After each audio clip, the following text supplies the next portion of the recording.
In this episode, we try Bumbu rum. We're going to give Big Five a fair shot. And then we discuss Parrot Bay rum and Blue Chair. We go into a little history of rum and how it impacted the American Revolution. Of course, a little golf discussion and travel. And a few laughs. It's a bit of a long one, but it's a goodie. Stick around. Welcome back, everyone. This is RumJohn Bar here again. I am accompanied by Mike again on Zoom. Hello, Mike. How are you doing today? Good, John. How are you, buddy? Not too bad. It's been another steamy day here in Central Florida, but we're doing what we can. Oh my God, it's horrible here. Yeah, it got up to, it probably only got up to upper 80s here, but it rained like 3 or 4 times, and when it rained, We had a storm that came through at about 4 o'clock, lasted a good hour, 4:30, something like that. Just poured. Oh man. Yeah, it was like 92 degrees with 60% humidity. It rained, dropped the temperature to 75 like that. Yeah. And now it's like back to 82 and about 50% humidity. So oh man, that's that's not bad. Dropping that down to about 50, that probably feels ooh. Well, I mean, fat guys like me, it causes me to sweat. Right. I glisten. So yeah, today, listen, I wanted to ask you, last week, you said you were having a Pirate Bay and something looked like a juice or something, right? Orange juice, yeah. Orange juice. Yeah. Man, I totally missed. I don't know what I was just. I don't know. My dad was here, and you were on Zoom for the first time, so I was just juggling a little bit. And when I was editing after we filmed that, I'm like, did he say Parrot Bay? Oh man, how did I not catch that? So let me. I've had Parrot Bay. It's been a little while, but let me ask you, how what'd you think? Is it? It's Parrot Bay for me is a go-to. So if I can embellish a little bit, the first time I ever had Parrot Bay, I was at a Jimmy Buffett concert. Shocker. And so of course we were tailgating before, and my buddy and my wife and I were at the concert, and we sat down outside our vehicle, and then we ended up merging with the people around us. Nice. And next thing you know, this lady breaks out a bottle of Parrot Bay. We capped the bottle off, and we started passing the Parrot Bay around, and we're all swigging from the Parrot Bay. And then when it got to my buddy Jeff and I, we literally just sat there and kept swigging, pass, swig, pass, swig, pass, swig, pass, swig, pass. And they're like, are you guys gonna pass the back around? And we're like, oh, sorry, it's gone. Oh, you gotta pass the left-hand side, right? I didn't. Yeah. So we're sitting there passing this bottle around, but it stopped at my buddy Jeff and I, and we just kept sitting there swigging right out of the bottle ourselves. Oh, but man. Yeah, so it's like my summertime every now and then with a little bit of OJ, that coconut flavor that Parrot Bay has to it. Makes it a little tropical. So yeah, and I like that. I really do. There's another one that's kind of similar to that, kind of same summertime feel, is Kenny Chesney's. This is obviously an empty bottle, but Kenny Chesney's Blue Chair. Check that one out if you ever get a chance. Kind of the same kind of vibe, really summer laid back kind of thing. So what are you drinking today? So today I am drinking, as you know, I am a whiskey scotch kind of guy. Yes. So I'm drinking nice. a 14-year-old. Oh, very nice. It's alcohol. Thank you. Right. But drinking a 14-year-old Glenfiddich. It's actually a $70 bottle, which is not bad for scotch. Okay. But it was on sale for $54. That's not bad. That's nice. And so when I went in to get the rum that we're going to have today, literally I was like, well, let's peruse the scotches, shall we? Oh my, you're on sale? You're getting in my bag. Yeah, well, hello. Yeah. You had me at discount. Right. I'm having, in my standard glass, but I'm having a mojito, and this mojito is a coconut mojito, a toasted coconut mojito. made from mint that my marketing director Bride is growing right over here. And then at the same time, like I said, toasted coconut. So we are using the Siesta Key toasted coconut rum. Oh. And man, this is we will do a taste on this later. But I want to do a taste for like you and Jack and some of the other guys, get a bottle of this, and then because that is we have to. We'll have Eagle One on that one too. Yes, absolutely. Get Eagle One on this. Yeah. Yeah. I'm sure his wife can find a box of that stuff somewhere. Oh, okay. So if I may embellish on Eagle One for a second, he had to get off a call the other day because Pat was bringing in what he alluded to was just a box of alcohol. Yes. Which was like 3 boxes. I'm like, how much alcohol are you consuming a day, Eagle One? You know, I know we're in a pandemic and you need to, you know, store up and make sure that you get all your necessities, but I'm not sure that is classified as a necessity. Yeah. I mean, you know, because he drinks, you know, 2 fingers. So right. Yes. And for those of you that don't know, when we say 2 fingers, it's usually, you know, hey, pour me a shot. But with Eagle One, it's pour me a shot. So he takes it to a new level. But you mentioned what we're gonna drink today, and it's Bumbu rum. Bumbu rum is from Barbados, and I got my bottle. You got your bottle? Yeah. And we'll get to this later, but it is a really good rum that I'm interested in trying for the first time. I did some research on it, and the stuff that they talk about got me really intrigued. I mean, but we'll get to that in a minute. I wanted to jump back a second because you mentioned that you whiskey, and I was going to ask you, you know, kind of how you got into the whole whiskey and what drew you to whiskey versus, you know, some of the other things out there that, like me, I'm a rum guy, right? So what got you going on whiskey? Well, so, you know, my first enticement to alcohol started with actual rum. So I was always a rum and coke kind of guy.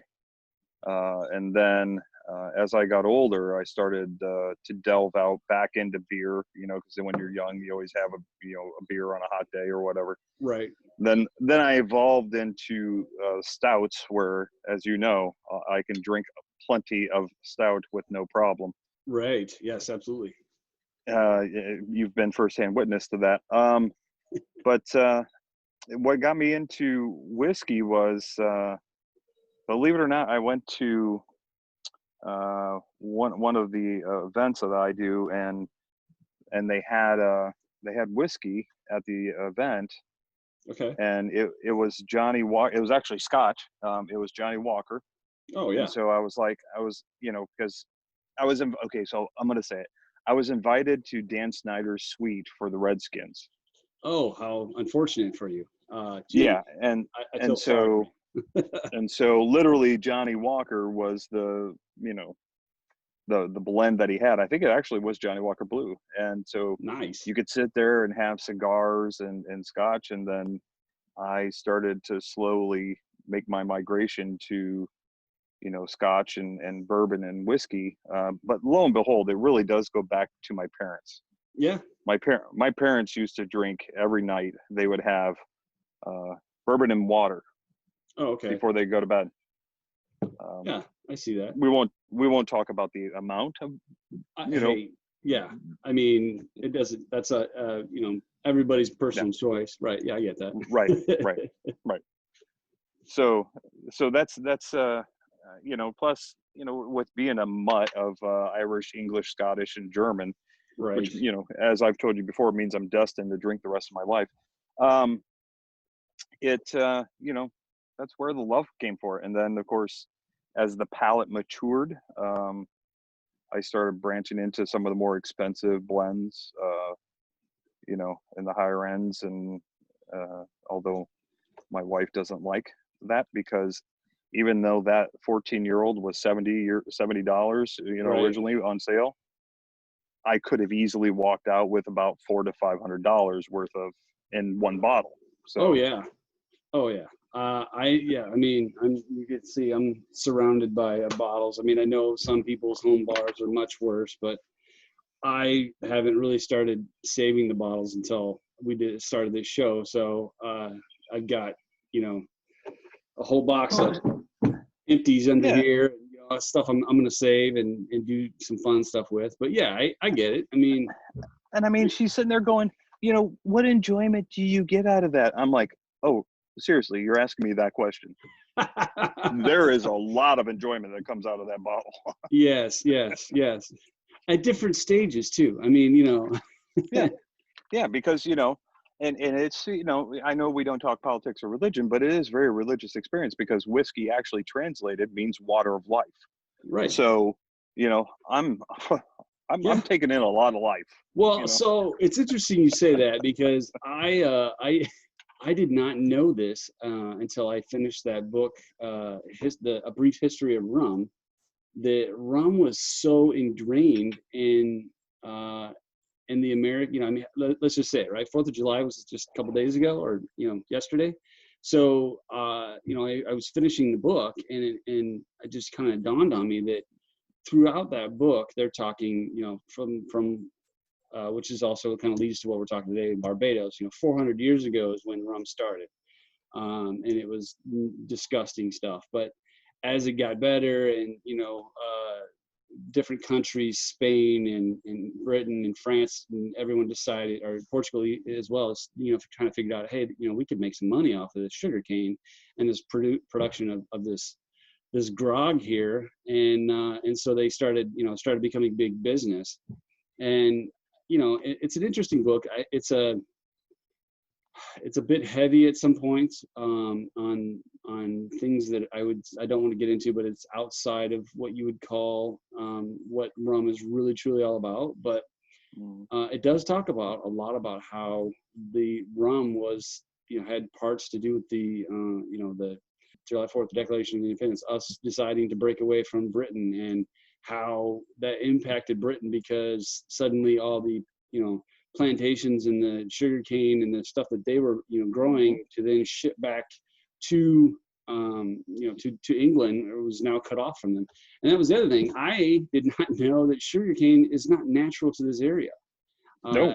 A gentleman by a loosely named gentleman by Christopher Columbus actually brought it over here, and with the idea of planting it and starting to grow that over here. So that was something else that was kind of like, really, it just seems like it, Florida is covered with it, right? I mean, I thought it'd be, that's just where it came from, but no. It's funny because you talk about the history of it, and 400 years, and this one's out of Barbados. But I was reading, kind of and I guess you could say preparations for our talk today. Yeah. That that there was 160 barrels of rum that were sitting at the Virginia House of whatever in like 1785, and I was like, holy, yeah. I thought I had a drinking problem. 160 barrels, holy crap. Yeah, I mean, if you go through the lineage of whiskey, right, and then you go through the lineage of rum, they're not that far off, and even the process of making both of them is not that far off. I mean, one uses grain and one uses sugar, but I mean, it's still distilled. It's still, it's all the mash. Yeah. Right. Yep. Yeah. The mash is different, but after that, it's still, kind of the same process. And there's no, that I know of, you tell me, but there's no real flavored whiskeys other than, what's the Royal Canadian, or what was it? Crown Royal Maple something or other. Yeah. Canadian Mist and Crown, they have a more sweet flavor to them than, right. Yeah. But occasionally in the holidays, you'll get, who is it? Because like Jack Daniels, right? They've been making an apple cider one, or that's right. a honey one, Yeah, the honey. Actually, I've had the Jack Honey one, and I would tell you, sorry to cut in, but I would tell you, if you were going to smoke a ham, that Jack Daniels Honey one is the one that you want to just dump on that thing as you're smoking it. It is. That's actually a good idea. Super good. So yeah, it's pretty. I just off on a tangent, a historical tangent there, but I mean, it was pretty. That was pretty interesting to me that rum isn't just a pirate thing. It isn't just an island Caribbean thing, and while it is a cheaper to come by than say most whiskeys and that kind of thing, it's still aged in a barrel, and sometimes those barrels, such as these guys here, it's still aged in a whiskey barrel. So Yeah, no. So the sugar cane, do you think it's so tied to the Caribbean because they can grow sugar cane? But why, when people hear rum, they think Caribbean? yeah, I think I think you're right. I think it has to do with that. I think it has to do with the climate.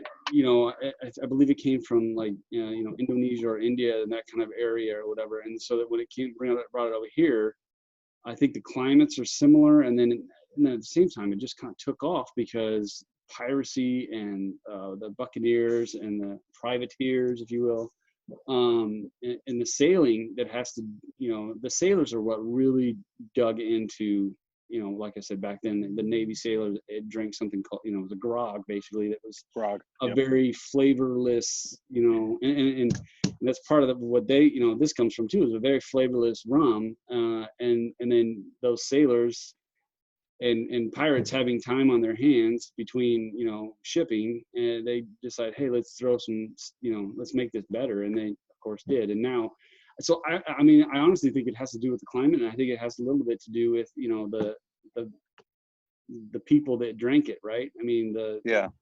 sailors, you're a So Navy I want guy, to. I'm a pirate at heart. I mean, you get it. Yeah. So think about it for a second, though. Talking about the flavor of it, right? And 400 years of rum. Right. Do you think of any of those guys, those sailors, those pirates, or whatever, were to taste rum today, they'd be like, "What is this?" Oh yeah. Yeah. Oh, yeah. Absolutely. I mean, your spiced rum and your coconut and your, all the other hundreds of flavors that Bacardi has. I'm sure they're like, "What is wrong?" These Cherry. pretentious people. Yeah. Yeah. I mean, the cherry, vanilla, something, something, something Bacardi, and all these others. I'm sure they would just tear us apart. But yeah, I get it. I mean, it's I'm a spice rum guy. I don't like. I mean, silver's fine, and gold, like I had the last time, is pretty good. And actually, I'm gonna try the gold again in a So minute what here. got you into rum? So that's a good question. So I was actually like a tequila guy and a Jack Daniels were my drinks when let's do time period here. When I hit 21, what was my drink of choice? I hated beer. I still am not a big fan of beer. And so when I hit 21, I started drinking Ish. yeah. I started drinking Jack Daniels. Jack and Coke was my go-to drink. And I actually went to Aruba, and a guy there named Bushi. He was like 68 years old. His name was Bushi. He was an old guy, an old Okay. Aruban Islander. That was his only job from like when he was old enough to work till Hmm. 68 when I met him. That was his only job. And he's like, "What's your drink?" And I said, "I don't know, Jack and Coke." And he kind of like, "Really?" And I said, "Yeah." And he's like, "You're in the Caribbean, man." I'm like, "All right, I'll take some rum." And he goes, "Yeah, I'll make you a drink." And that was probably maybe the first or second time I had a mixed drink. I think that was the first time I had a mojito on that trip. Mojito. The first time I had like a real pina colada. First time I had a really good rum with a really good sipping rum. I had it on that trip, and then I had a really good rum and Coke. And when, I mean, let's face it, when he flipped me the bill compared to what the whiskeys and stuff, I was like, wait, what? So it came down to like, oh, that was pretty good, and it was cheap. Let's do that. And Yeah. so, Yeah.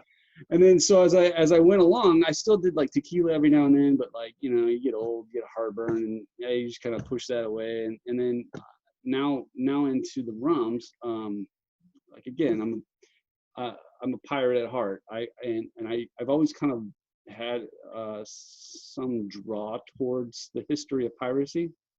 Hmm. And when my wife on our first honeymoon took me sailing for the first time, it was Hooked. it was a whole new, like, I don't know what it was about it. I know a couple of friends of mine they keep saying, oh, in a previous life you were a sailor or something, because it was just weird how, you know, I went from riding a motorcycle. I've been to Sturgis, I've done all kinds of stuff on a motorcycle, to like, we got to sell the bikes and we got to buy a sailboat. And it was so it was a little bit of that too, you know. It's like the draw to the sea, that, you know, what the pirates had, and you know, that, you know, the common thing. So yeah, that's kind of where I started. And you know, now that there's starting to become more and more of these smaller distilleries, and these older brands are starting to come back, and they're, you know, a lot of the brands, like the one, the Run, I'm gonna murder it, Run Mala Salim, that I did a couple weeks ago. I even did some more like looking into them, and yeah, they were gone for a little while, for 40 years, and then they came back because of the whole Castro 1954 thing, and that's why they're in the Dominican Republic. But it's that old school, like, hey, this is how we used to do it, and now they're bringing those back, and that's, it's kind of an exciting, you know, I'm kind of probably getting in a little late, but it's exciting time if you're into the, you know, history and the rum and that kind of thing. And there's no such thing as late, by the way. Yeah. You know, that's, you know, you brought up Jimmy Buffett earlier, and there's a song, you know, I'm a 40-year-old pirate born 200 years too late. Yeah, that's me. Yeah. Yep. So but yeah, like that's kind of where I started getting. I want to, you know, we were talking last week about how I had that moonshine, and I didn't get to taste this fully without the mix. I dirtied my mouth, if you will, right, by trying to mix two of them. So I wanted to try this real quick and just get another shot of this, and a little, we had that moonshine again, by the way. You can still see, right? Yeah, it's really good. So it does have I don't remember my exact comments I had the last time, but it does have a clean scent to it.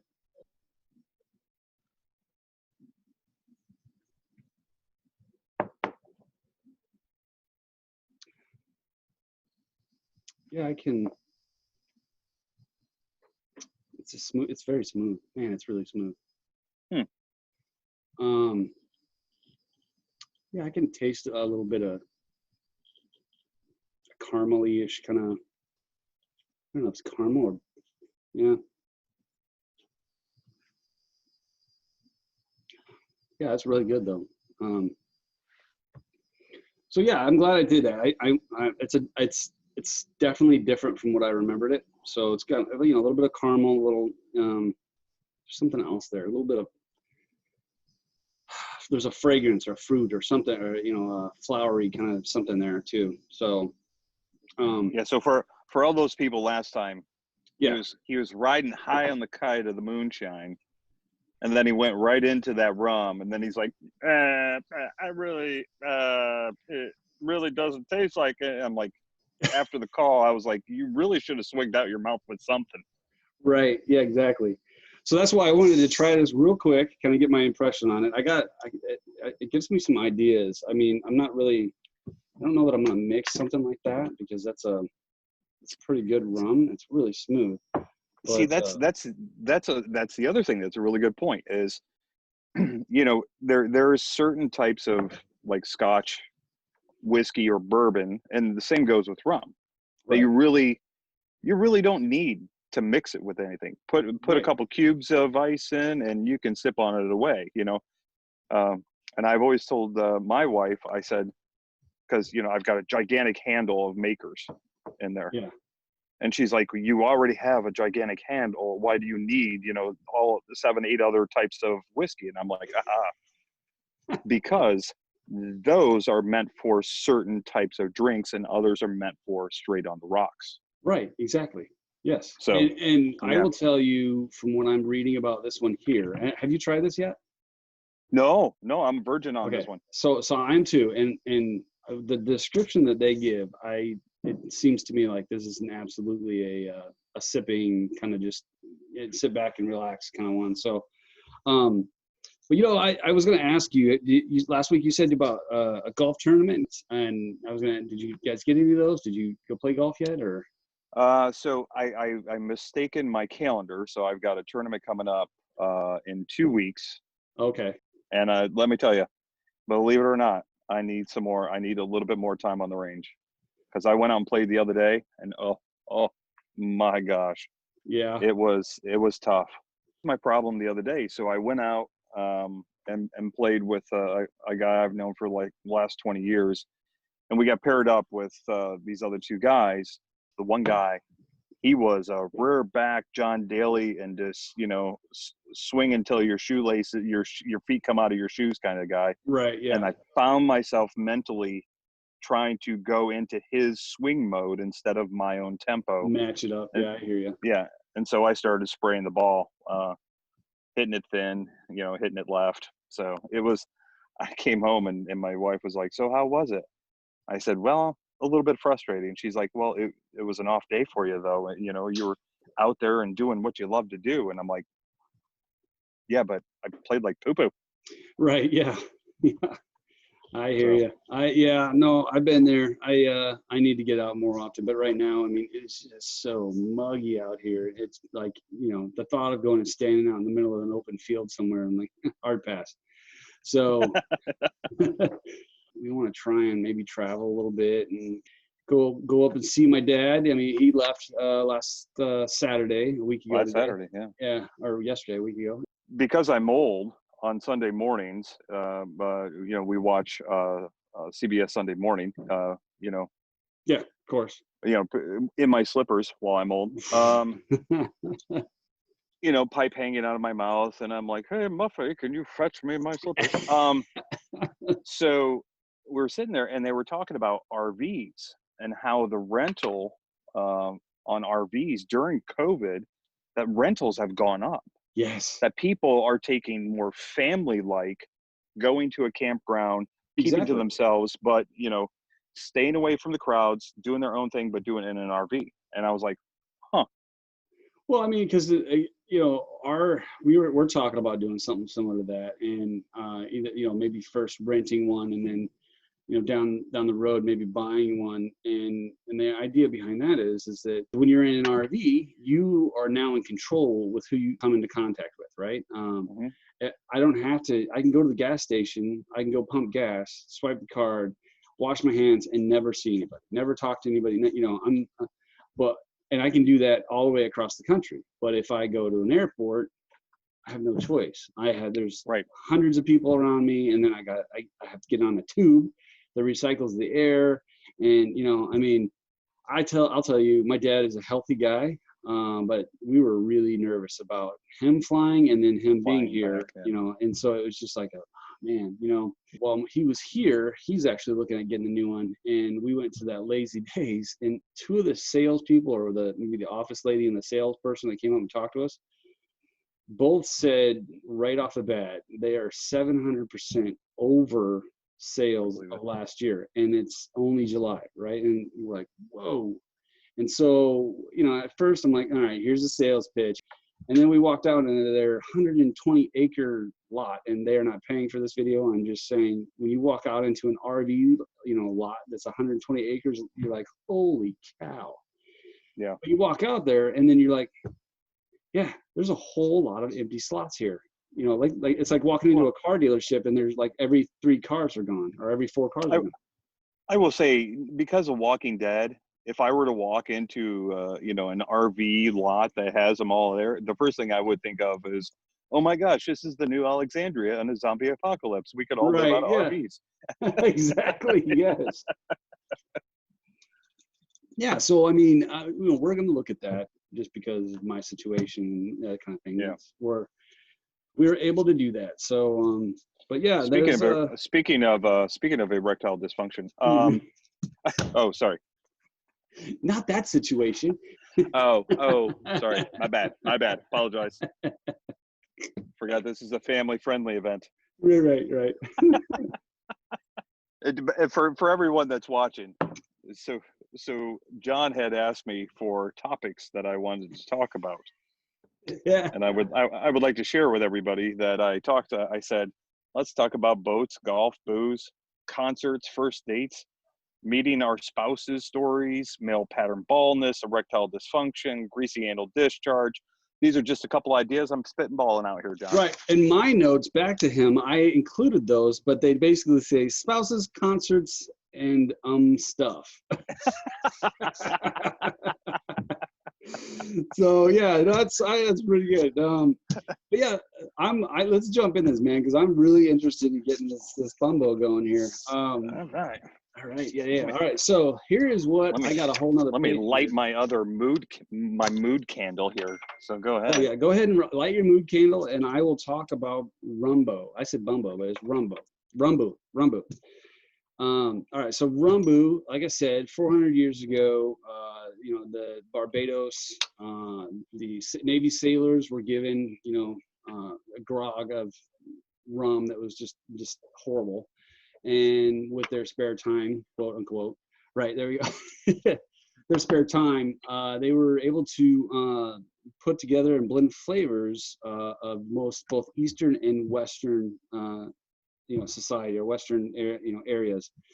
And so they, after they blended the East Indies and the West, and they called it Bumbo. Yes, it is. It has a cool looking bottle too, right? I have to say, it is because of the X, yeah. Yeah, that's a neat, and it's got the I mean, come on, the Pirate X right there. I mean, that's what I'm saying. Yeah. I cannot believe I didn't try this sooner, really. It's a small batch rum distilled in Barbados. It's founded in 1893, but this actual blending and recipe is from pre-1840, back when they were making rum and distilling rum in old cast iron distilleries or pots. It's a blend of 8 different sugar canes from across the Caribbean, the whole area down there, and so this is the excitement part of it for me. So for instance, out of Barbados, the sugar from Barbados, they say is going to have a banana and vanilla, hints of flavor from banana and vanilla. So I'm like, all right, I'm liking banana and vanilla for sure.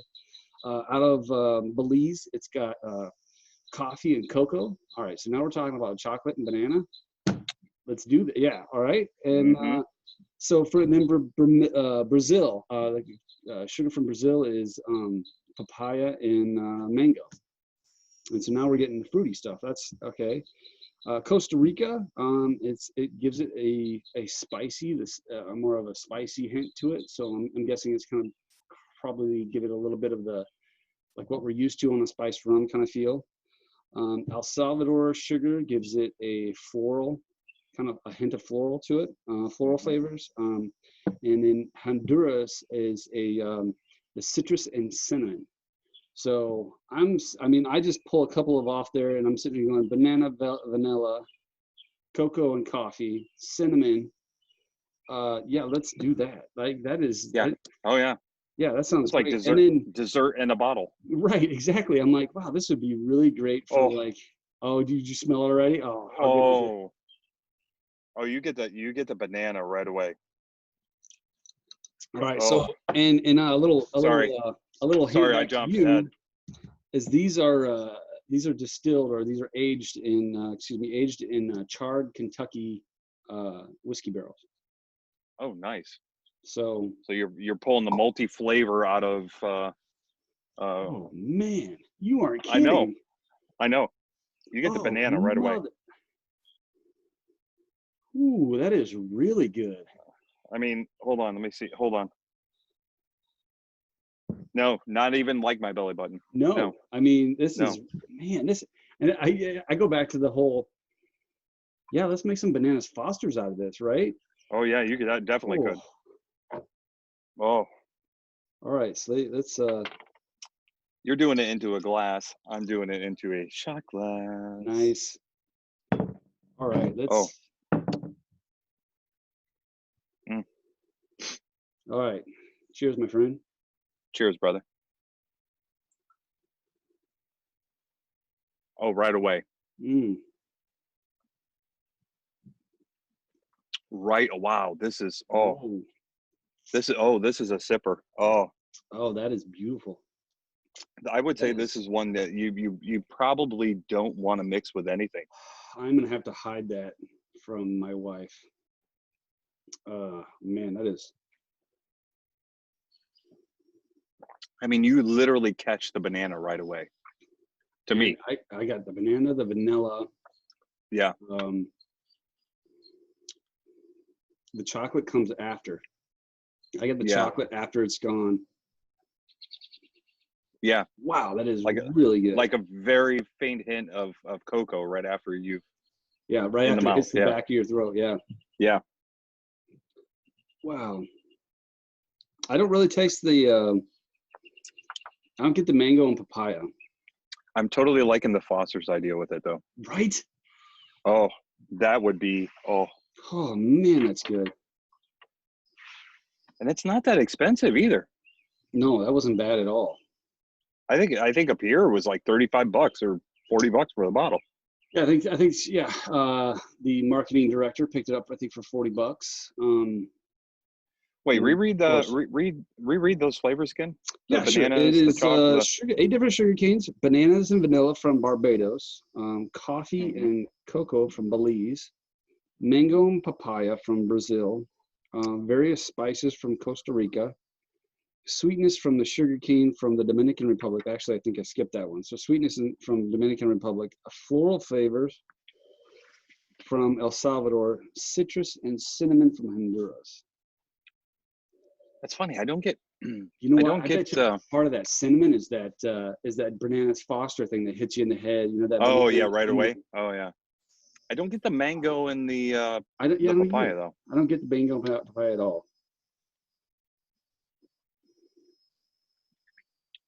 Oh man. Totally. Every time I take a sip, all I keep thinking is Bananas Foster.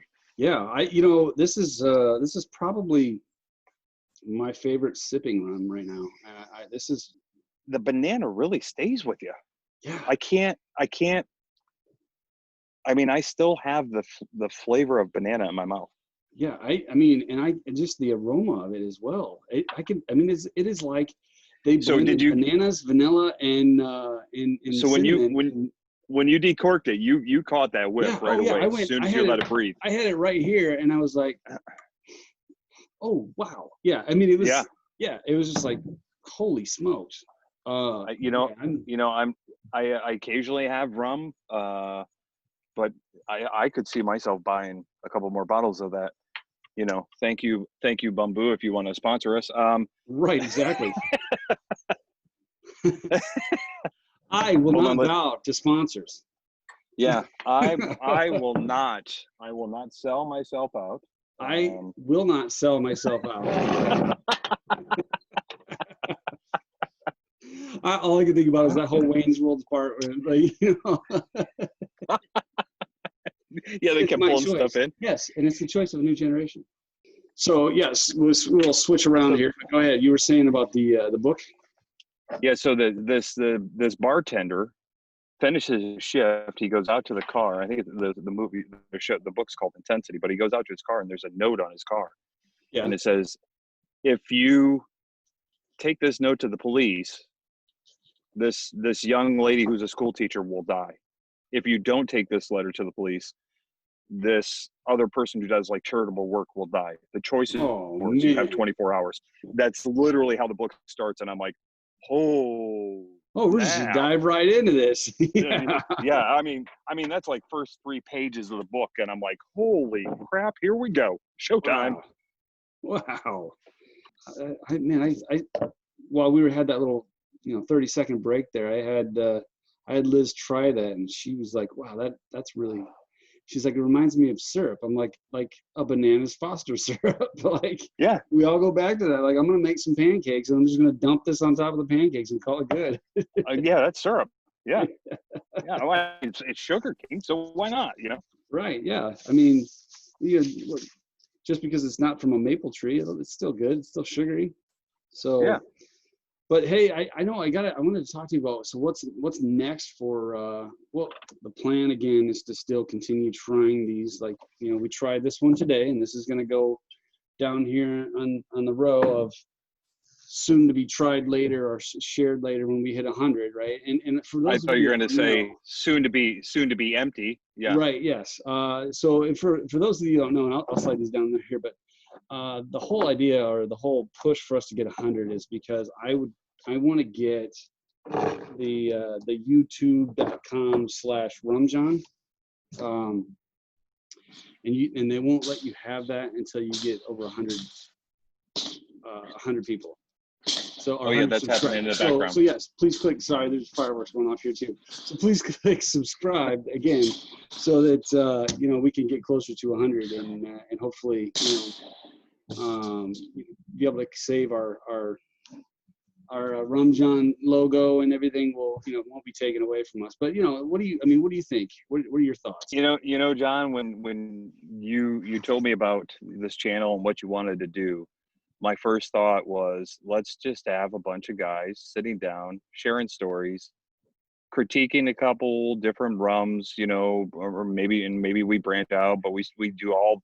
Let's do every rum. I know that's a lot, but let's do every rum, and let's just a couple guys just sitting down and telling stories, and talking and laughing and joking. I mean, because the basis of your channel is for people just to chill, and what's better than seeing a bunch of guys just sit down and chit chat and talk food and boats and golf and blah blah blah. Right, exactly. And I know Liz has been on the show before. She'll be on the show again. She's. We can major put part women of this. on. That's. Yeah, no, I know, but but you did mention, food. I got to tell you something. Speaking of food, what I did after my dad left, and it's probably good I did after he left. I will try darn near anything and everything, to a point. And we were watching another YouTube channel, which I recommend everyone go and watch, because he's just interesting. A guy named Mike Robber. He is an ex-NASA scientist that has too much time on his hands. And if you want to know who he is, he's probably like our age or younger, but he's the guy that did the Porch Bandit glitter bomb, where if you steal the package, that's him. And so he does some interesting stuff. We were watching that after my dad left, and my son and my wife and everybody, and he did this thing on Beyond Meat. Now, there was a time, for a very short time, where I actually liked the Burger King veggie burger and that kind of thing. And so when he short time, a very short time. So when he on his show, he grilled one of those burgers and said it smelled like it. And then he went to the place and he took a tour of Beyond Meat, where they actually make it. And then he went and talked to Bill Gates about it, and Bill Gates tried it, and they both said that he's like, yeah, they can't tell the difference. So I'm like, all right, I'm gonna try it. So my wife was like, really? And she hopped up and ran to the store almost immediately and got like a 2-pound thing and two hamburger patties. Now the 2-pound thing, on previous show, what I'm gonna do with 2-pound ground beef, I made meatloaf. Mm-hmm. It did not, out of the package, Mark and Bill Gates said it smelled like hamburger. It does not smell like hamburger. I did all the same things I normally do, the breadcrumbs, the eggs, and cooked it. And I didn't smoke it, but I cooked it just in the oven. And it came out okay. I ate it. It was okay. I don't know that I'll do it again. My kids liked it. My wife said it was, it was good. But again, it wasn't that everybody's been raving about this Beyond Meat. I'm like, okay, how close to meat is it? It tastes just like it. No, it doesn't. It does not. But if I'm in a pinch and I needed a meat substitute, that is hands down closer to meat than anything they've come up with before. So I'll give them that. So I got a question for you. When they get these sandwiches that are these vegetarian sandwiches, right? Right. My first question is, are they doing it on the same surface where the meat is actually cooked, or a surface that has cooked meat in the past that already has that meat kind of? Question. I don't know. What I mean? Yeah. I don't know. That's interesting. I mean, today we had the patties, and I actually grilled the patties, and I did all the same seasonings and everything I normally would do with the patties, and I will say those were even closer. Now, I'm not gonna go, oh, I'll have a Beyond Meat burger versus a regular cheeseburger. That's just not. I'm a meat eater, but if it was there and that's if I had to choose between that and say a hot dog, I'd probably choose that. I mean, Yeah.